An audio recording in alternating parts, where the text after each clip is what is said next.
very excited. Kled into Sion is a fantastic pick. You get so many free plays in lane. You have so much movement on the map. These lanes have to play out normally, and I expect the LeBlanc to have push into the Azir, as we see it's Yike's 300th game here in the LEC. Yeah, congratulations to Yike, who's been around for a long time.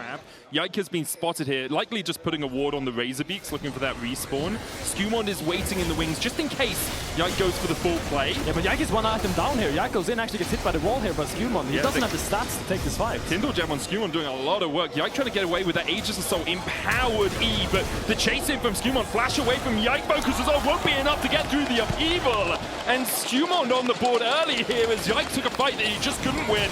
Caps looking for more as kyeahoo will dash across the wall. Caps flashes with the roots and gets the Azir flash out as well. And it's a nice trade flash there from Caps, but actually Yike can blade, and I think his lane is in a fantastic spot right now. He's gonna have full wave control with his Tiamat. As we pan down to bot lane, it's gonna be SkewMond starting this dragon. And I don't think KC can do anything about it. I think Yike is really on the back foot right now, and Caps is just denying this blue buff. Exactly, like Yike comes across, Broken Blade already moves from top side. Caps should just be able to jump out of this, lands the chains, distorts over the wall. Blue buff's gonna do a little bit of work, so he has to use the Mimic. He's fine, he'll be able to walk out, as Yike doesn't have his flash either. Broken Blade chips away at Karna, still mounted up, bear trap on a rope, now dismounts, gets the pocket pistol out, and gives Karna both barrels, as he autos him a couple of times. Crystalline Overgrowth helping Broken Blade chunk out that tower much quicker as well. Walks around, autos the tower a couple of times, uses that hyper. And with the Grand Starfall coming in towards the bottom side, Activism's going to land immediately. Focus was all out from Busio. He tried to heal up. True Shot Barrage as well, but Hansama dies underneath the tower. Yike has to flash away. Curtain's open, and they might close on Labrov pretty sharp. She gets out of the curtain call, but Caliste still has the autos and will find himself a double in a well-executed dive from KC. And we talked about it in the Champions League Medic. It's going to be about this bot lane, and you have a little bit more mobility on the Azir, but Rocket Bell not the largest damage spike as a first item, rather much more used for getting out of impales, getting out of the chains, that sort of thing later on in the game.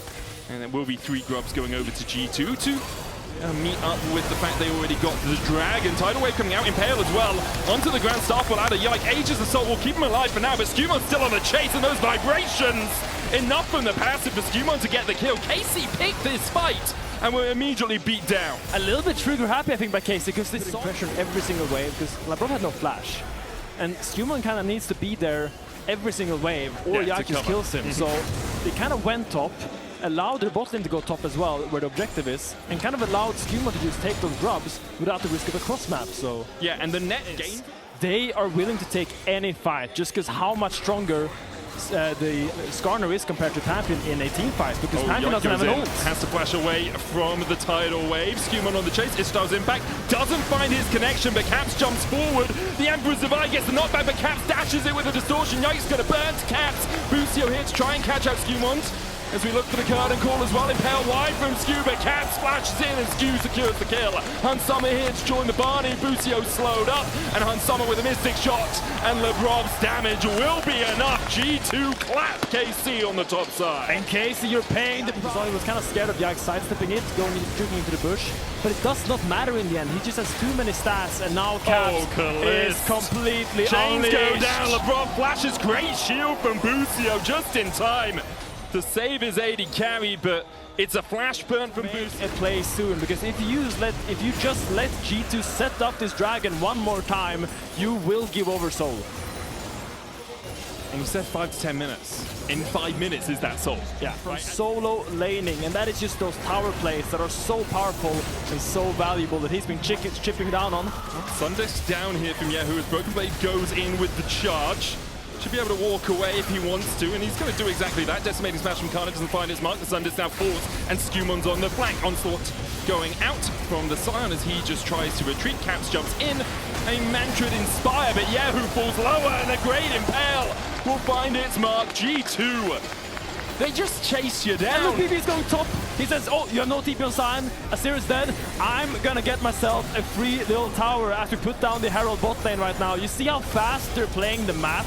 They get one pick and instantly translate that into 2 side lane tier 2s. It's setting up the side lanes as well. Caps was up there, getting that wave stacked up, then moves down. They have done a good job to set themselves up for a position where they actually could contest this dragon. You see Caps steeping in now, and they're gonna have to play this slow. You see BB is on the flank in the bot side. I think the fight could break out any minute right now. Busio the target here for Broken Blade. Cleanse away from it. Caliste on the backline. Just deleted! He lost that joust in a heartbeat, and it's a Knight's Tale for Broken Blade.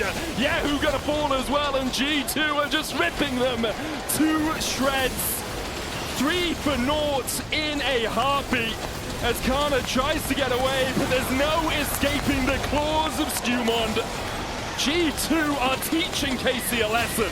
They're teaching them how to play the map, they're teaching them how to play macro and 1-3-1 all at the same time. You see, that's why we pick Kled. If you want to force a fight, you just can. You just press the R button and you go in. You saw that KC had a good position, but due to the combat stats, Broken Blade knew if a fight breaks out, we are just way stronger. So he doesn't need a fantastic engage, he just needs an engage. And he found it. For how you deal with comps like this, and G2 just enacted it to perfection. Double blue orbs blown in the Baron pit there by KC as they look to try and get a small sliver of vision, but they just don't manage to find it. Another one goes down. Hansa's going to turn his attentions over towards this fight with a tidal wave coming out. The clones gonna block it with Kled on the back like Caliste. Just can't win that battle. The arena is Broken Blades today. Yahoo dashes away. The True Shot Barrage almost takes him out, but it's a defensive Emperor's Divide once again from the KC mid. I mean, it's just such a clean play. G2 start Baron, and the moment KC show an interest in contesting it, Broken Blade going ta-ta-ta-ta and just goes onto Caliste, who is completely isolated in the back. Then Ezreal trying to find any semblance of vision in the Baron pit. It's an easy pickup now, and this Baron will also be an easy pickup unless Yike can find another miracle steal. Camps goes in, can't quite catch onto Yike, but SkewMond and Hansa turn their attentions towards the KC jungler instead of the Baron. Now, with the True Shot Barrage going down, Yike falls to a 3rd HP. No way in for him, really. It's got to be a grand Starfall. An Aqua Prism down onto Karmine as well. Yike, like he's ulting in here. They're so nothing. cautious, see, they're stopping the damage. They don't want to give it a 50-50 chance. They're turning onto Canna. Starfall comes in, they dive onto Karmine, and the Baron begins to regenerate, and Yike's in the pit, but that Baron is too healthy for him to deal with it. And now Caps can just chase his old teammate down. It's a double for Caps as G2 play the dance around the Baron perfectly. I mean, the respect by G2 to stop hitting the Baron for 10 seconds. From G2 so far. And it feels a little bit like we are just singing G2's praises, but I must remind you all, we are 100%. I must remind you all, like KC is 6-0. Yeah. KC have been dominating this season. They've beaten Vitality, they've taken clean sweeps against a lot of teams, and for G2, who were struggling at the start of the season, to come in and show this performance in Game 1, it is not being close. From minute 2, minute 3, when that fight started at the Razorbeaks, it has been entirely in G2's control, and you have to give a huge amount of credit to SkewMond in particular for that. He has run the map. As KC are forced back into their base, and with the TPs coming out, I just don't think they can defend. I mean, SkewMond really has been the bouncer this game. He's let nothing go past him. He's been so strong, as you said. I think that play on the top side was really the main one that solidified the game as he now goes in. Will flash out, but this just will be an easy game finish for G2. They're trying to chase a little bit of extra kills, a little bit of extra KDA for their fantasy stats, but it will be the Nexus falling in the favor of G2 as they draw first blood in the series. Just an absolute whitewash. An absolute, like, you could have rained off this game and said G2 won it like this and it would have been exactly the same. G2 in a game that really cements their place near the top of the table, absolutely dismantle KC.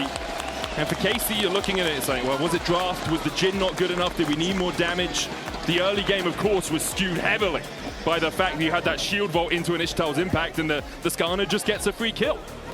What do you need to change? I mean, I think you gotta